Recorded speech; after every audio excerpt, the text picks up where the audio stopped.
Halo sobat, apa kabar semuanya?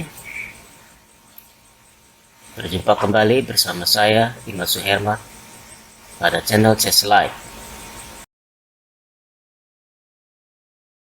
Seringkali dalam pertandingan, kita menemukan atau mengalami satu bentuk posisi dalam keadaan pat, atau dalam keadaan yang tidak dapat lagi mencapai kemenangan,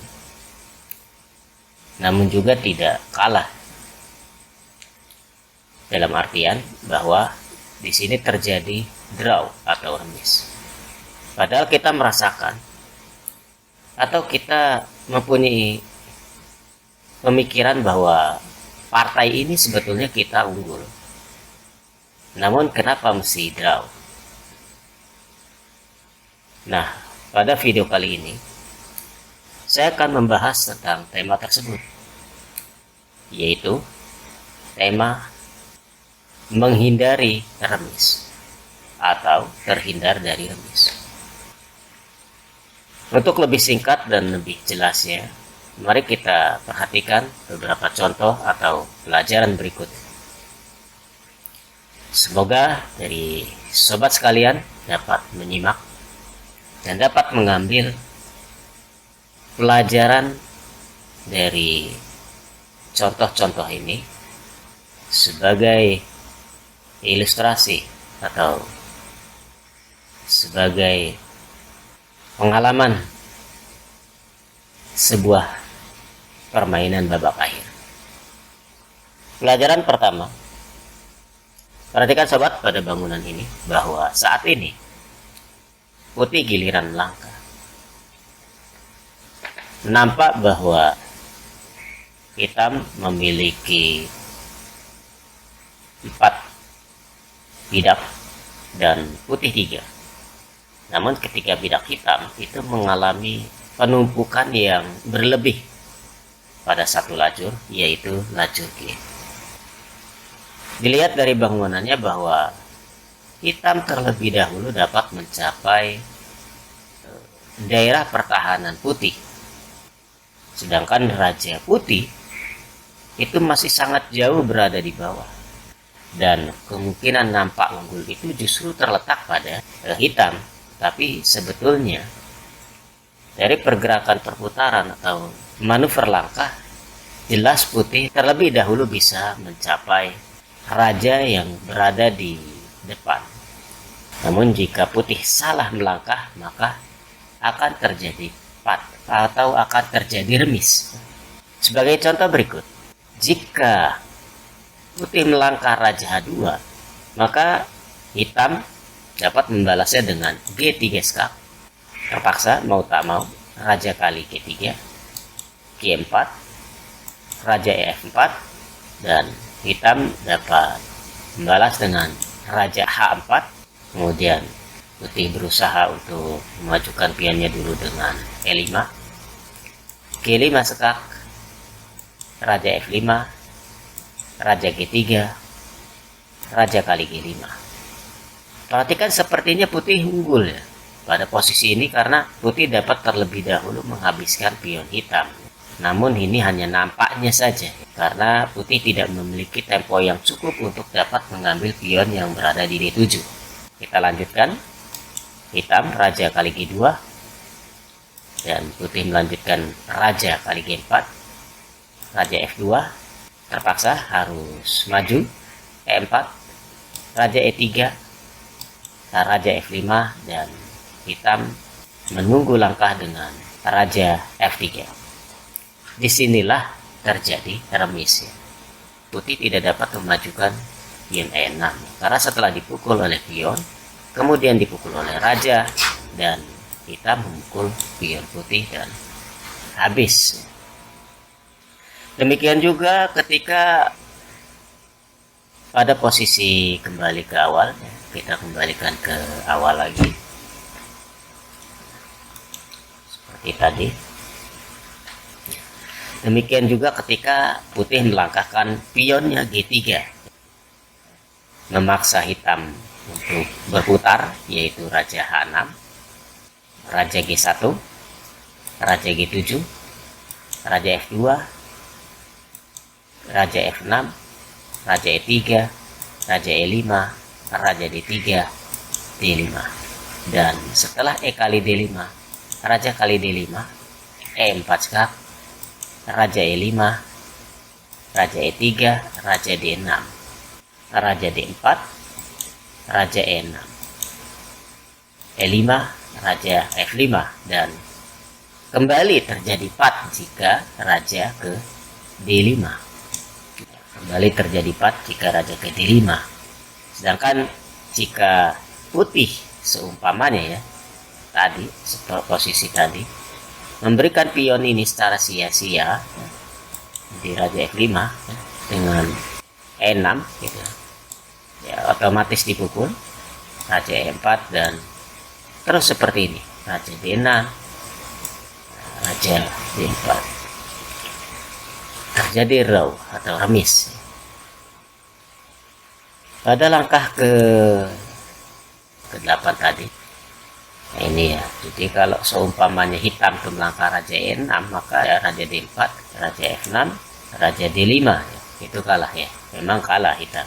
Makanya kuncinya dari hitam itu adalah Raja D6. Baik sobat, kita kembali ke awal lagi ya, yang tadi.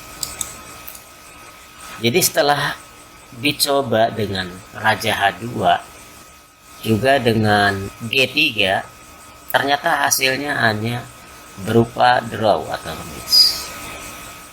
Maka jalan yang paling baik adalah untuk putih Raja G1.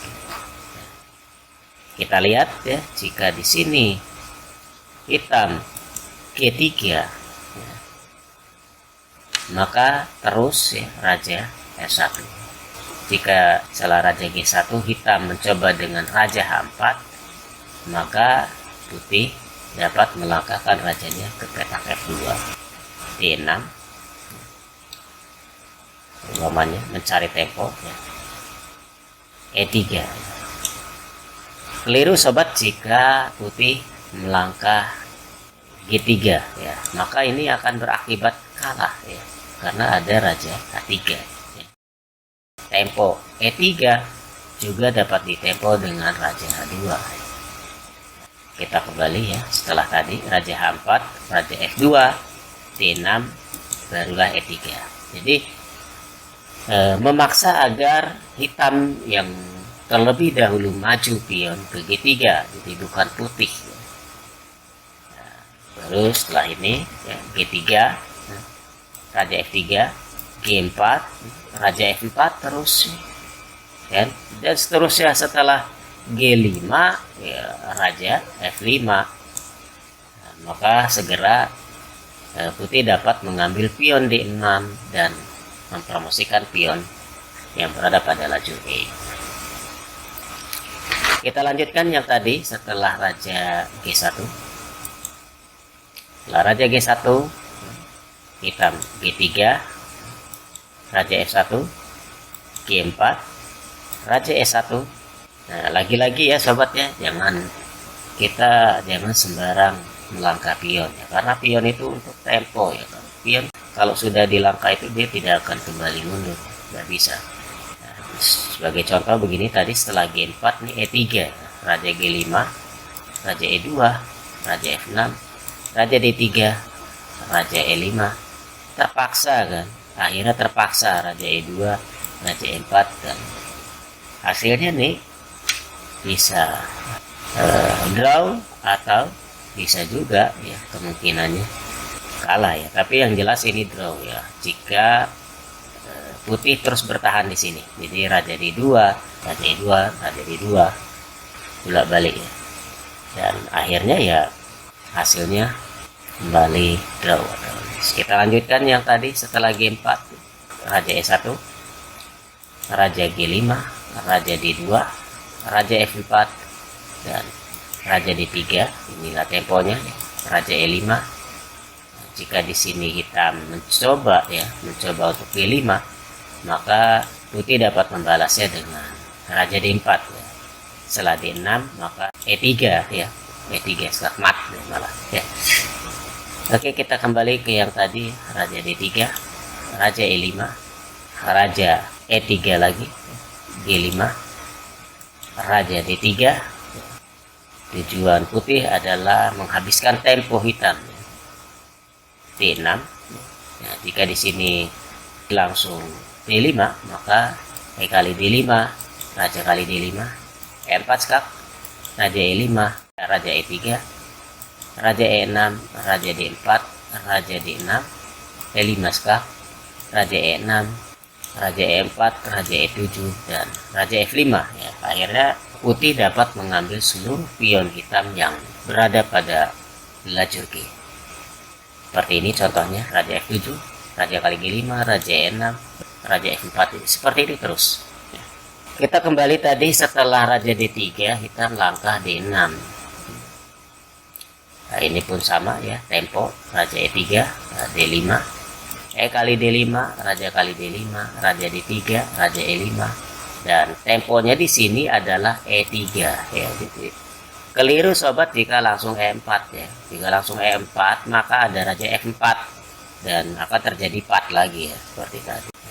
Jadi tadi E3, raja F5 dan raja D4. Disinilah letak menangnya putih. Bagaimana sobat? Mudah-mudahan dari pelajaran ini dapat dijadikan sebagai pengalaman dalam permainan akhir dari sobat sekalian. Sekarang mari kita lanjutkan pada pelajaran berikutnya, yaitu pelajaran kedua. Perhatikan pada bangunan ini, hitam saat ini sudah dalam keadaan pat rajanya, tidak dapat bergerak kemanapun. Dan hitam memiliki dua langkah tersisa, yaitu pion dan benteng. Pada posisi ini, putih berusaha agar terhindar dari ancaman remis. Untuk itu, putih harus bisa menghindari posisi skak benteng hitam. Dan putih melangkah raja D5. Hitam menghabiskan langkah pion terlebih dahulu dengan A3. Kemudian putih menghindari skak benteng hitam, yaitu dengan raja E4. Hitam benteng C8 berusaha untuk melakukan skak di C4, dan putih menutupnya dengan benteng C6.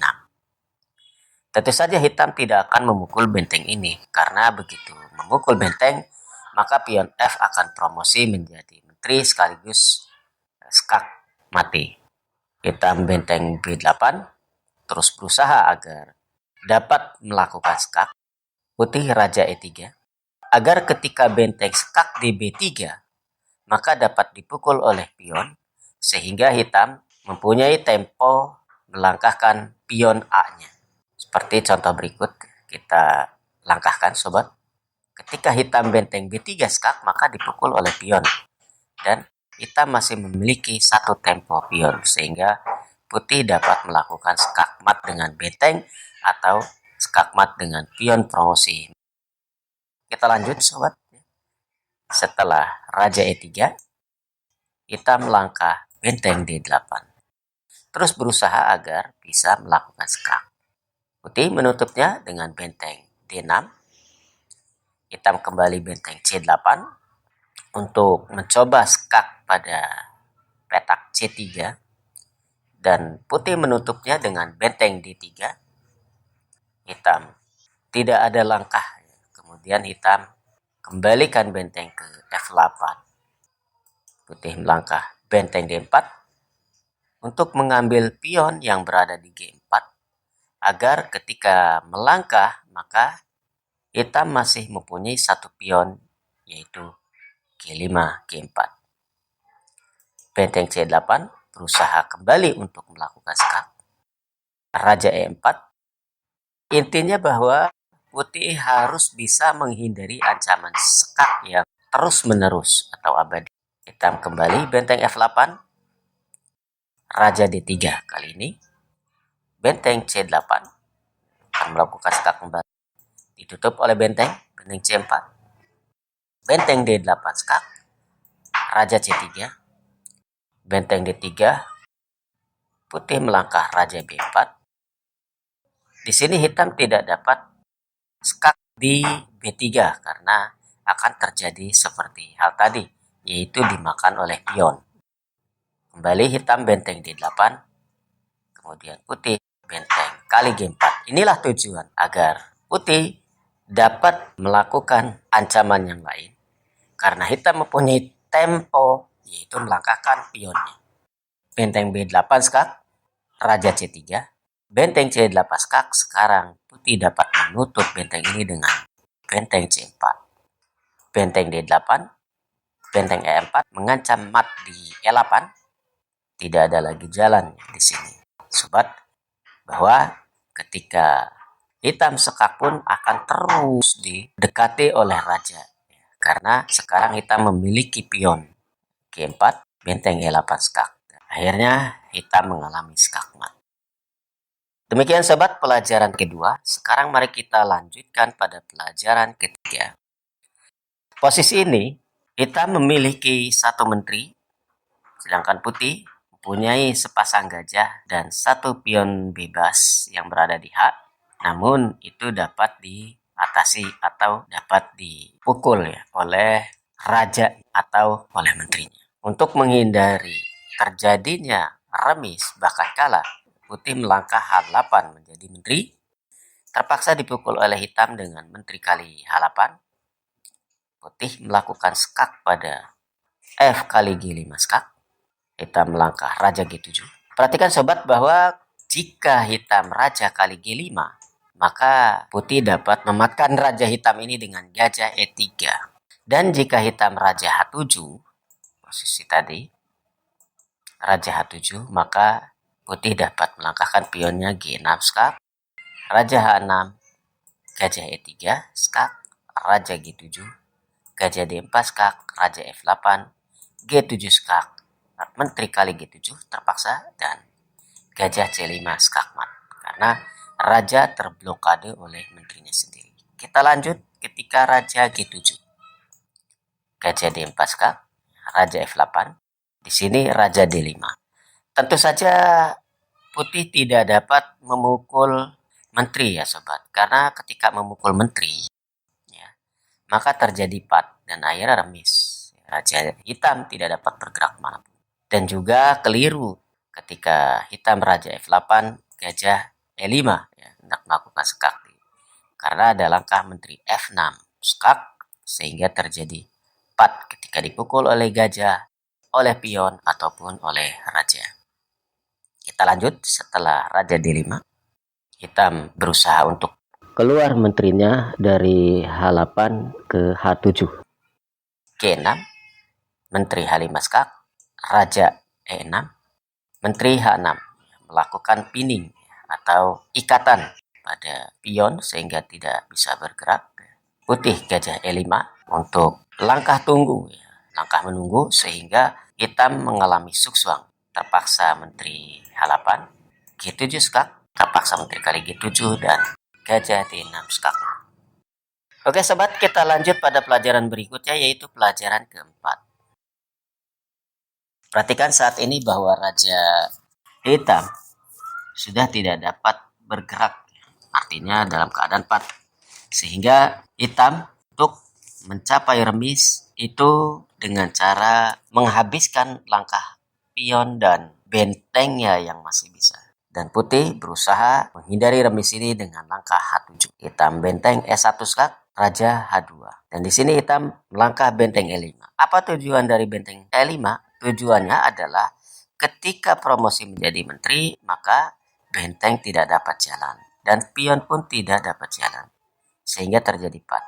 Karena benteng terikat. Oleh sebab itu, untuk menghindari remis ini, putih mempromosikan pionnya yaitu berubah menjadi benteng. Hitam melangkah benteng H5, benteng H8 tentu saja tidak dipukul, benteng F5, A5, benteng kali F8, benteng kali F8, raja B2, benteng F2 skak, raja B3, benteng F1, raja B2, A6, A1 menteri, benteng kali A1, raja kali A1, A7. A2, A8 menteri, Raja B2.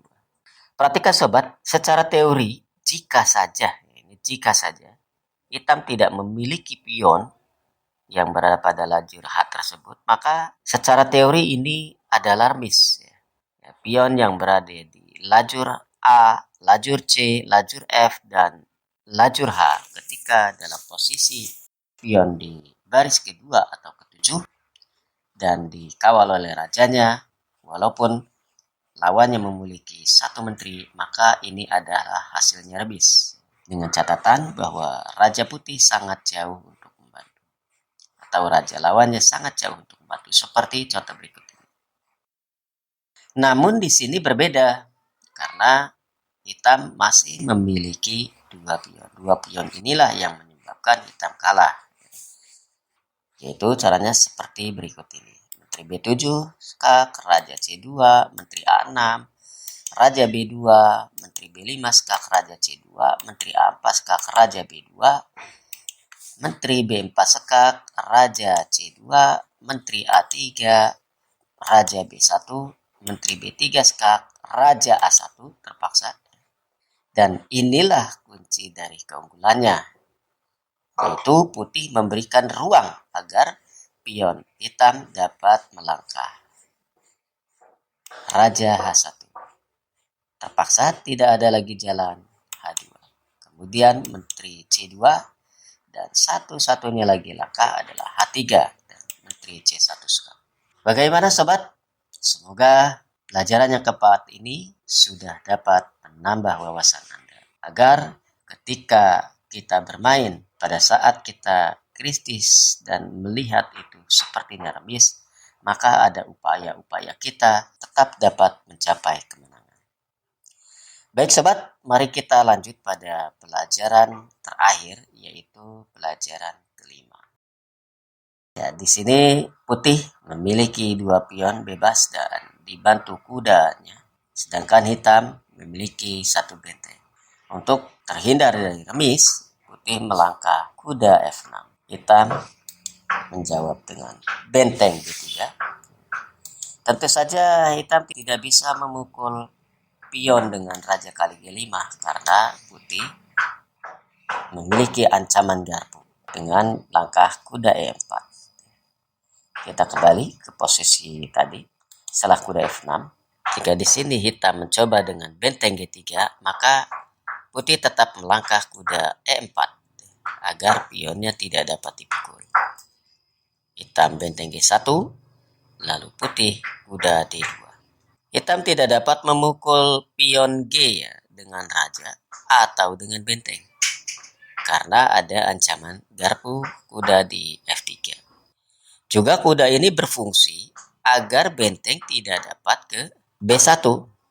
Nah, satu-satunya ancaman agar hitam tetap berusaha untuk mencapai draw yaitu benteng E4, bermaksud untuk ke petak B4. Setelah raja C7, benteng B4, di sini putih masih mempunyai langkah pion yaitu G6, sehingga pion ini tidak dapat dicegah, atau pion B yang tidak dapat dicegah lagi promosi. Sekarang mari kita lihat ketika hitam setelah kuda F6 melangkah benteng B3 langsung. Putih melangkah G6 diikuti oleh raja G5, G7, Raja H6, berharap agar putih promosi pionnya. Kalau putih melakukan promosi, maka apapun promosinya, hitam akan tetap memukul pion B7 ini. Namun di sini putih melangkah kuda E8, menjaga pion yang berada di G7. Raja H7, Raja C8 untuk bisa mempromosikan. Benteng C3 skak kuda C7. Benteng B3, kuda E6. Benteng C3 skak, Raja D7. Benteng B3 kembali, Raja C7. Benteng C3 skak, sekarang putih dapat menutupnya dengan kuda, yaitu kuda C5.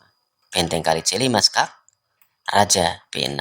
Benteng C1, ya, berharap untuk terjadi skewer atau sinar X dan partai berakhir dengan draw. Namun di sini Putih memiliki satu tempo langkah promosi terlebih dahulu, yaitu G8 Menteri, sehingga terpaksa dipukul oleh Raja dan Putih dapat mempromosikan pion yang berada di B dalam keadaan skak.